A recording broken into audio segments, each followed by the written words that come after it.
Welcome to Singing Demystified. I am Cornelius of Voice Studio East, and I'm here today to talk about vocal strain. Vocal strain is a common complaint among singers, especially beginners who may find it difficult to sing high notes or may be experiencing hoarseness after singing. Unfortunately, while it is easy to find any number of teachers opining about this or that being unhealthy, there are hardly any resources that provide a clear explanation of what vocal strain actually is and how it works. In order to better know what we are talking about, it is helpful first of all to disambiguate the word strain. Strain in the technical sense is a result of chaotic forces pulling the vocal folds in many directions at the same time. The word is, however, also commonly used to refer to using extraneous effort to reach high notes, which may lead to having a dull tone, going flat, and so on. In a word, pushing. Pushing is not the topic of this video. That will have to wait for future episodes. For now, we are exclusively concerned with how to avoid straining the vocal folds. Now, the first thing to understand is that all voice usage involves some amount of strain. Even if you are singing with flawlessly efficient technique, there is still some strain happening. Secondly, the degree to which strain will lead to vocal damage depends on both its severity and duration, as well as on how much time you get to recover between sessions of voice use. This means that your propensity to vocal damage depends not only on your technique, but also on your general health and your recovery speed. If you are a young athlete, you can get away with a lot more than if you are old and tired.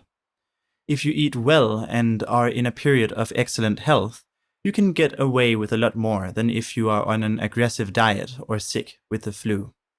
Therefore, we cannot draw a clear line between healthy and unhealthy vocal technique that is equally true for everyone, but we can still learn about overall trends. There are two great culprits when it comes to vocal damage: breathy phonation and pressed phonation. Breathy phonation sounds like this. Ha.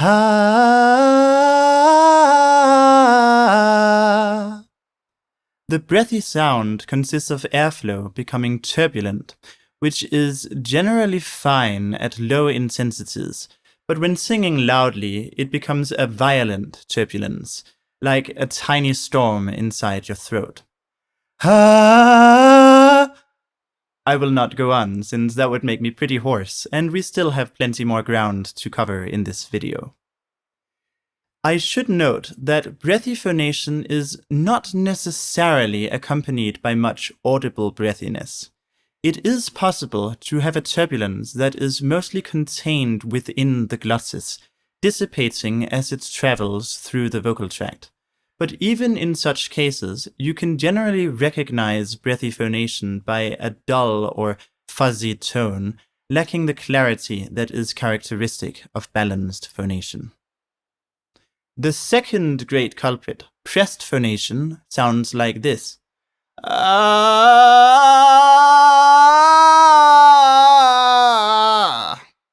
Here, the vocal folds are rubbing tightly against each other, and the resultant friction increases the strain on the vocal folds.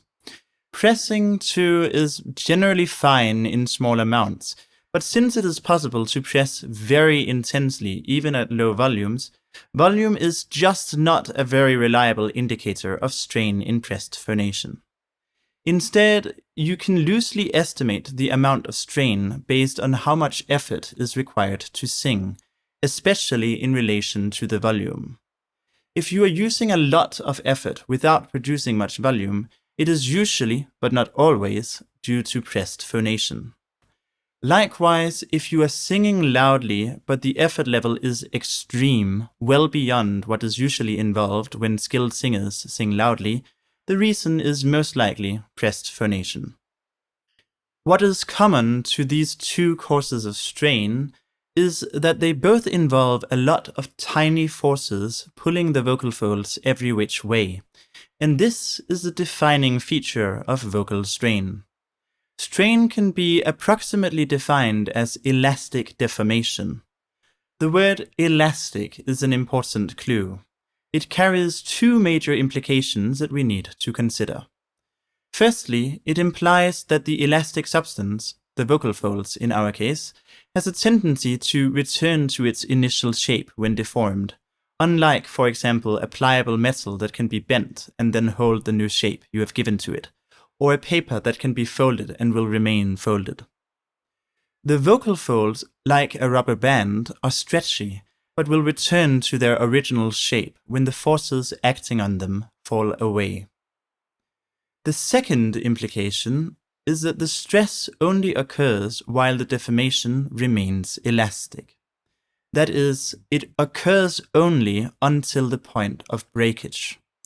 If you continue stretching an elastic string, the strain will increase until the string snaps and you are left with two separate halves, each under no significant stress. While the string is being strained, it is not yet broken, and once it is broken, it is no longer being strained. This means that strain only causes damage when it exceeds a certain threshold. When the vocal folds are just vibrating normally in a healthy manner, even at a high intensity, the strain generally does not reach the threshold required for damage to occur. This is because the deformation in this case simply amounts to the vibration of the vocal folds, which they are sufficiently elastic to handle.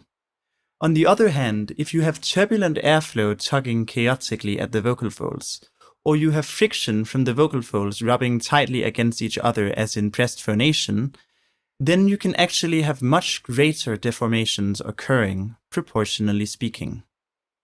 To put it another way, in such a chaotic environment, two adjacent spots on the vocal fold surface may be pulled in opposite directions, such that the tissue connecting them is stretched to double or triple its normal length, causing a microscopic tear.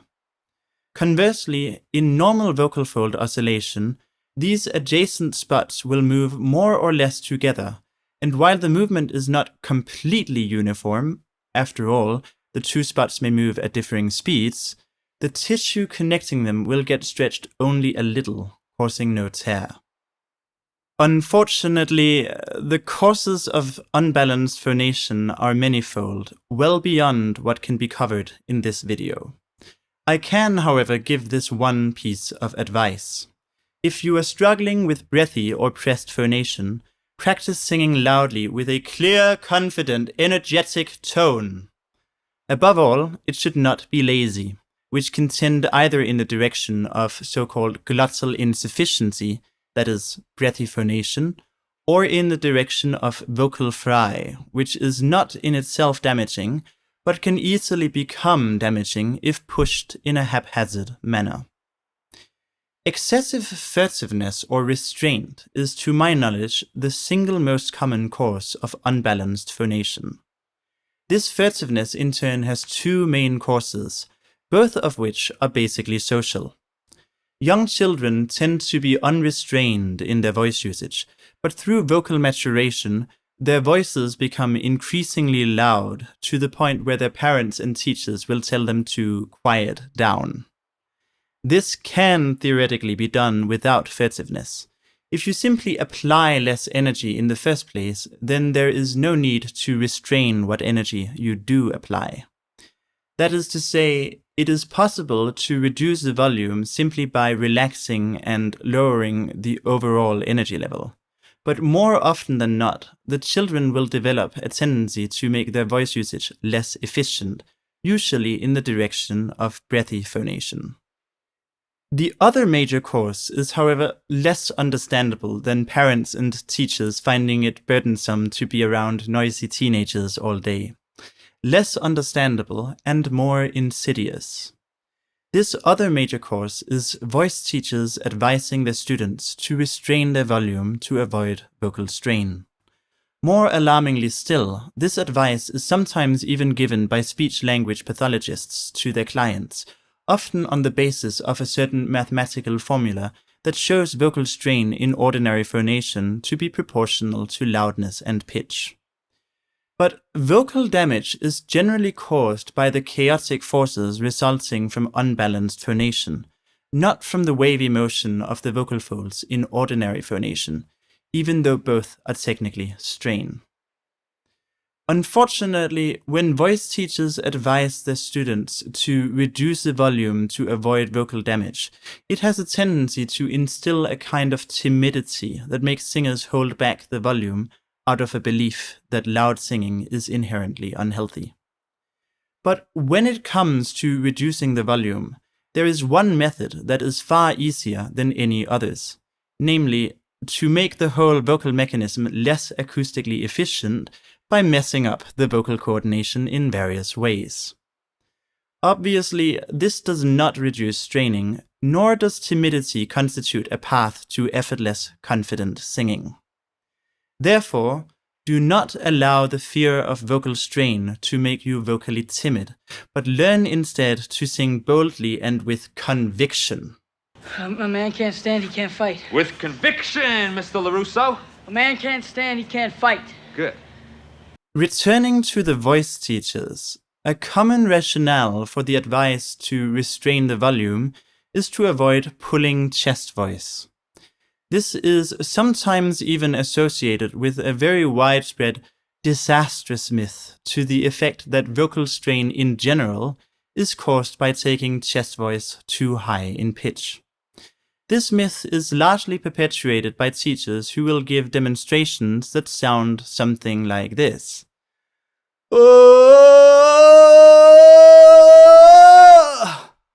However, this is simply showing a lack of proficiency with chest voice, which can also sound like this.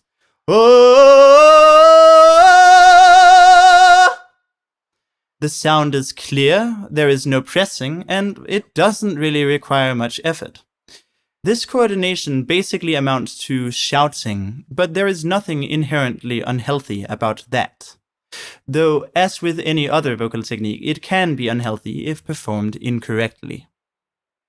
Some singers who use chest voice a lot have trouble with high pitches, lower volumes, or close vowels like E and U.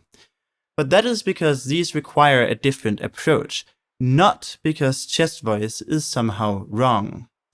All techniques have their upsides and downsides, which is why it is important for singers to master a wide variety of techniques. So, in summary, here is what we have learned about vocal strain.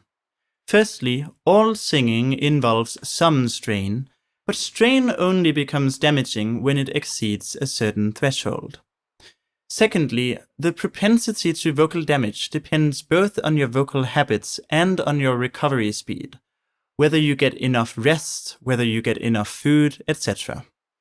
Thirdly, voice disorders are generally caused by imbalanced phonation, which is to say breathy phonation or pressed phonation.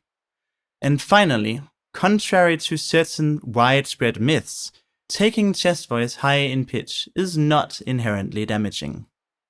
And that's about it for the topic of vocal strain.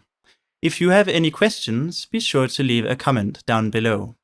If you wish to get in touch, you can click the link in the description to join my Discord server, or you can visit my website at voicestudioeast.com, where you can also book lessons with a 50% discount available on your first booking. With that said, we've reached the end of this video. Remember to like and subscribe for more content, and as always, thanks for watching.